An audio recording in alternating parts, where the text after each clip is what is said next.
Civil, votre fils, le général Bagondo Diomandé. Du corps préfectoral, cher oncle, vice-président du conseil régional, cher aîné, monsieur le maire de la commune de Biakouma, professeur Yoruba,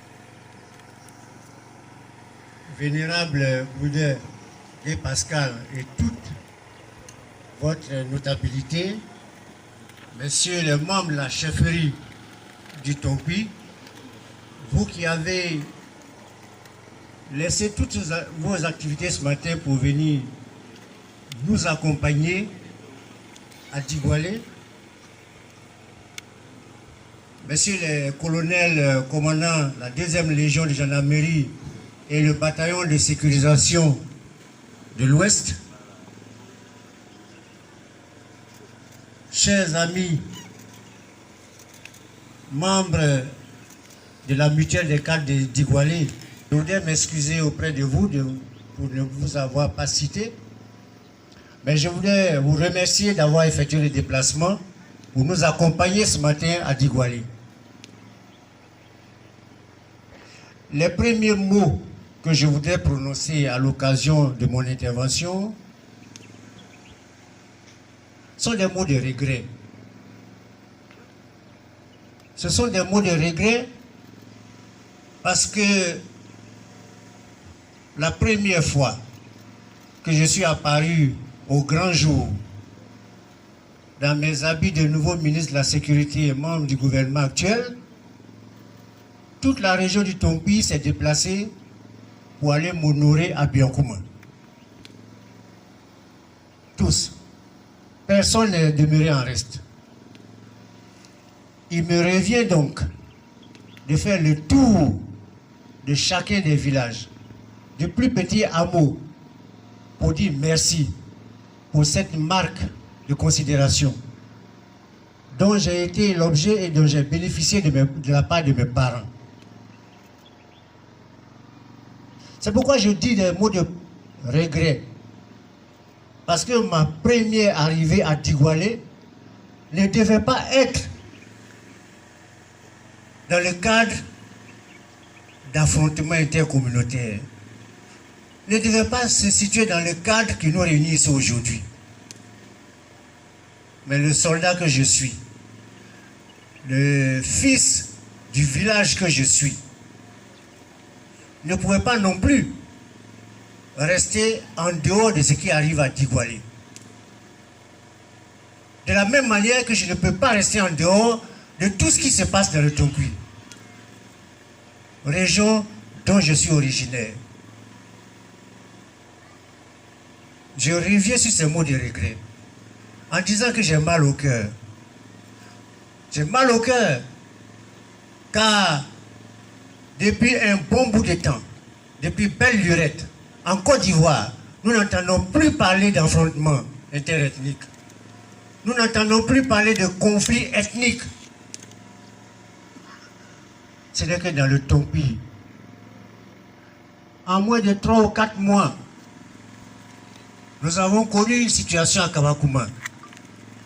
Nous avons connu une situation à Guinée. Nous parlons aujourd'hui de Digoualé. Quand est-ce que cela va s'arrêter? Quand est-ce que cela va s'arrêter? J'ai écouté tout à l'heure attentivement le président de la mutuelle. J'ai aussi prêté la même attention à l'intervention du représentant de nos frères du Burkina. Et je me suis particulièrement intéressé à l'intervention de Sa Majesté, le roi du Tompi.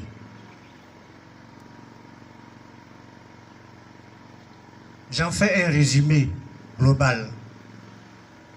C'est un cri de cœur. Un cri de cœur qui fait que chacun de nous dénonce ce qui nous arrive. Et chacun se demande pourquoi cela nous arrive. Mais la réponse nous appartient. La réponse nous appartient absolument. Pour la simple raison que nous avons le devoir de respecter les principes de vie qui sont prônés par son Excellence, Monsieur le Président Alassane Ouattara, qui vous salue, qui m'a demandé expressément de vous transmettre ces salutations, qui m'a demandé de vous dire qu'il est de tout cœur avec vous, et de la même manière qu'il est de tout cœur avec chacun des Ivoiriens, à qui il a un seul message, le vivre ensemble, que nous puissions tous vivre ensemble, et que nous puissions comprendre que c'est ensemble que nous ferons avancer les choses. Je voudrais me faire l'honneur de transmettre ce message et dire à mes parents de Tigoualé, merci d'avoir accepté nos frères. Merci de les avoir acceptés. C'est la marque des grandes personnes, c'est la marque des grands hommes. Ceux qui acceptent la communauté, ceux qui acceptent de venir au secours de tous ceux qui sont dans le besoin. Ceux qui acceptent, malgré les risques que cela peut comporter, d'accueillir ses semblables, d'accueillir leurs semblables. Il a été dit tout à l'heure par le porte-parole des populations. Nous avons bien compris que la population de Tigoualé est un peuple pacifique, qui n'en veut à personne, bien au contraire, qui ne veut que du bien pour chacun.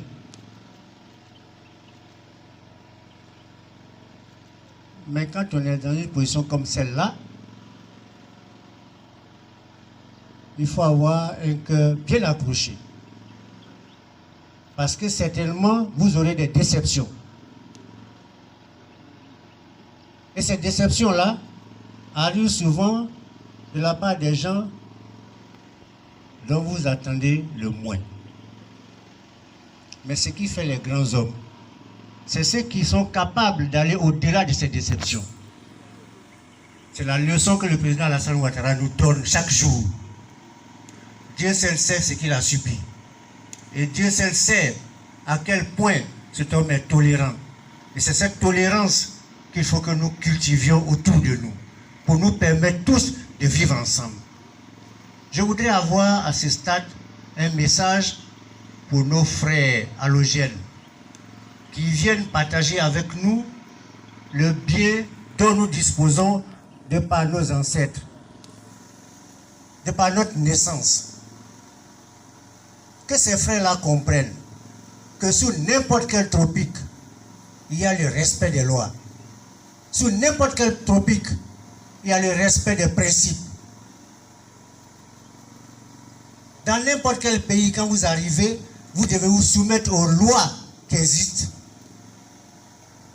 dans l'environnement qui vous accueille. Heureusement que ce n'est pas l'ensemble des halogènes qui se comportent de la sorte. C'est pourquoi je veux parler de brebis galeuses et demander aux représentants de la communauté burkinabé, dans le sillage des médiations qui ont été faites, de faire en sorte que ces brebis galeuses sortent de leur rang.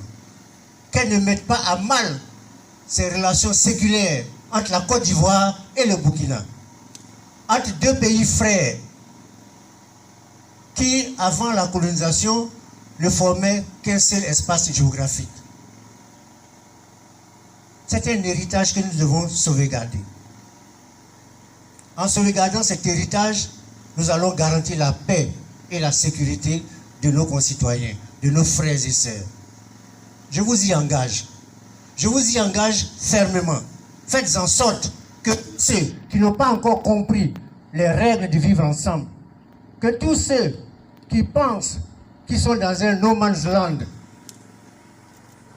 une terre sans propriétaire, que ceux-là comprennent qu'ici, ils ont trouvé des gens à qui appartient cette terre et qui ont accepté simplement de les accueillir pour leur permettre aussi de vivre. Je veux que ces messages soient très clairs et soient clairement transmis.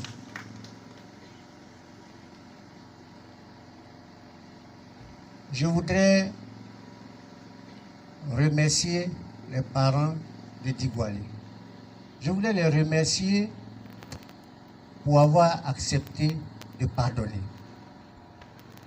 C'est le pardon qui fait avancer. Pardonnons-nous les uns les autres. Faisons en sorte que très rapidement, les quelques blessures qui ont pu s'ouvrir à la suite de cet incident malheureux soient très vite cicatrisées. Aujourd'hui, nous sommes dans un contexte où nous avons tous besoin de paix et de sécurité. Nous avons besoin de cohésion. Il faut que nous fassions en sorte que chacun des actes que nous posons aille dans ce sens. Nous avons tous besoin d'être en sécurité. J'ai donné des instructions très claires aux forces de sécurité. Vous avez ici le commandant de la 2e Légion de gendarmerie, mon colonel, levez-vous. Vous avez ici le commandant du bataillon de sécurisation de l'Ouest. Mon colonel, mettez-vous debout, que les gens vous voient. Il est important que les populations se sentent en sécurité. Par ces temps où notre Côte d'Ivoire est attaquée par des individus au dessein inavoué et qui pensent que par leurs actions, ils pourront ébranler notre Côte d'Ivoire. Que chacun de nous a contribué à mettre debout après tout ce que nous avons connu. Que cela déchante. Que cela déchante. Que cela déchante parce que tout sera mis en œuvre pour veiller sur la stabilité de la Côte d'Ivoire. Allez vous asseoir. Instructions fermes sont données aux forces de sécurité pour qu'elles patrouillent partout dans la région. Et que tous ceux qui vont croire que par leurs actions, ils pourront mettre à mal la sécurité des citoyens de ce pays, que cela trouvent les forces de sécurité sur leur route. Chers parents, je voudrais vous rassurer. Je fais ici une intervention au nom du gouvernement. C'est pourquoi je ne veux pas verser dans l'émotion, que Dieu m'en garde. Mais je suis un fils de la région. Ce sont mes parents qui pleurent aujourd'hui. Ce sont mes parents qui se posent des questions aujourd'hui. Faisons en sorte que ces parents-là soient rassurés. Et à ce stade, je voudrais me tourner vers la jeunesse. Cette jeunesse qui est au centre de toutes les préoccupations. Vous les jeunes, vous devez comprendre que si nos parents avaient vendu toutes nos terres, nous n'aurions pas d'héritage aujourd'hui. Si nos parents avaient donné d'eau à la terre, nous ne serions pas là aujourd'hui. C'est à nous de préserver cet héritage. C'est à nous de le mettre en valeur. La région du Tompi regorge de potentialités économiques énormes. Vous avez aujourd'hui beaucoup de petits entrepreneurs qui sont titulaires de grands diplômes, mais qui ont choisi de retourner à la terre. Parce que la richesse provient de la terre. Mettez votre terre en valeur. Ce n'est peut-être pas parce que certaines terres ne sont pas mises en valeur qu'il faut les brader. Reprenez votre héritage. Reprenez votre héritage. Mettez-le en valeur. Je viendrai ici, à titre personnel, pour voir la suite donnée à tout ce qui s'est passé. Mais je voudrais que chacun comprenne que dans un pays, la loi existe. Tout le monde est soumis au respect de la loi. Nul n'a le droit de se faire justice.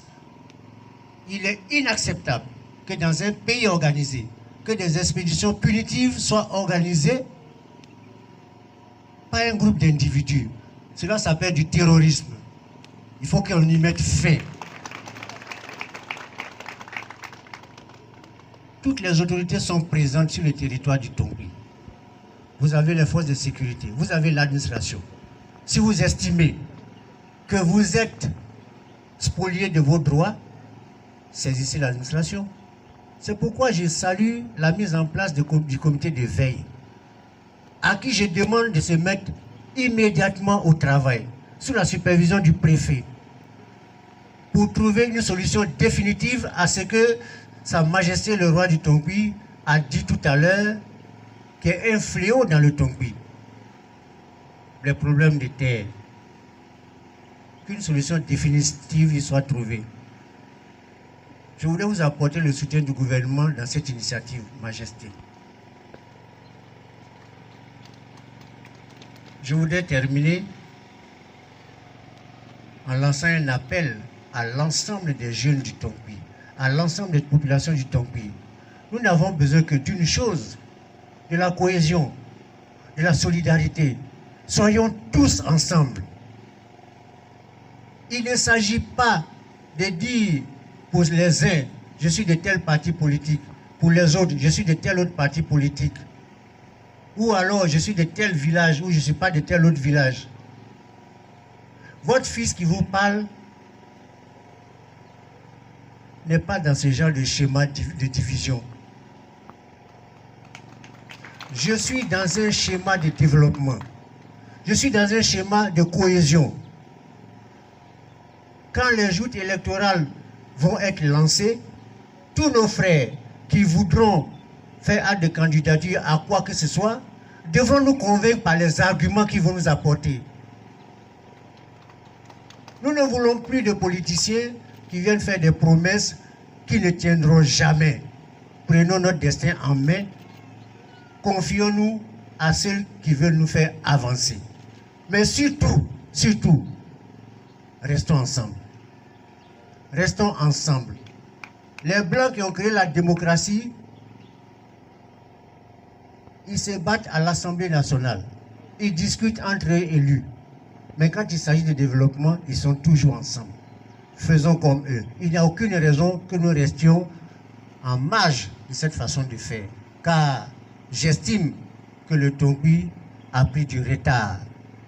Personne ne viendra combler ce retard pour nous, en dehors de nous-mêmes. Si nous n'avons pas compris que c'est ensemble que nous allons nous développer, personne ne viendra le faire à notre place. Et je voudrais m'adresser encore une fois à notre jeunesse qui doit se dépêcher de comprendre que c'est elle qui est le socle de notre développement. Nos parents ont déjà fait leur temps, mais de leur position, chaque jour, ils nous accompagnent de leur bénédiction. Que Dieu leur donne longue vie, que Dieu leur donne la santé. Nous avons une richesse que nous devons préserver. C'est notre culture, c'est notre sens du pardon, c'est notre sens de la tolérance. Il faut que cette culture-là puisse être valorisée. Mesdames et messieurs, chers parents, je voudrais m'excuser d'avoir été long, mais j'ai voulu parler avec mon cœur. J'ai voulu vous parler avec mon cœur, car j'ai mal de voir le Tongbi accusé tant de retard. Dans les autres régions du pays, 80% des routes sont bitumées. Dans le Tongbi, 90% des routes ne sont pas bitumées. Allez y comprendre quelque chose. Mais cela peut changer. Il n'y a que nous qui allons le faire changer. Nous n'avons aucune usine dans notre région. Nous sommes une région de production agricole importante. Nos parents de Sipilou ont du mal à écouler leurs produits. Je venais ici aujourd'hui à Digoualé et je disais à mon chauffeur, mais cette route, en temps de pluie, comment les gens font pour arriver ici? Mais qui va venir reprofiler ces routes-là pour nous, si nous ne sommes pas ensemble pour montrer que nous sommes forts et que nous pouvons être facteurs de décision aussi? Chers frères et sœurs, j'ai été long. L'occasion m'a été donnée de vous parler. De vous parler et vous dire ce que je souhaite qu'on fasse ensemble. Je compte sur vous. Je compte sur chacun de vous. Et chers amis halogènes, je compte sur vous. Je compte sur vous. Vous avez pris des engagements sur la place publique. je ferai en sorte et je veillerai personnellement que ces engagements soient tenus. Mais sous la supervision du comité de veille, piloté par le préfet. Inspirez-vous de la sagesse de nos chefs traditionnels qui sont là et tout ira bien. Je ne souhaite pas revenir à Digualé dans les mêmes circonstances. Bien au contraire, je souhaite que mon prochain passage à Digualé se fasse comme le roi l'a dit, dans la ferveur, dans la liesse populaire. Je vous remercie.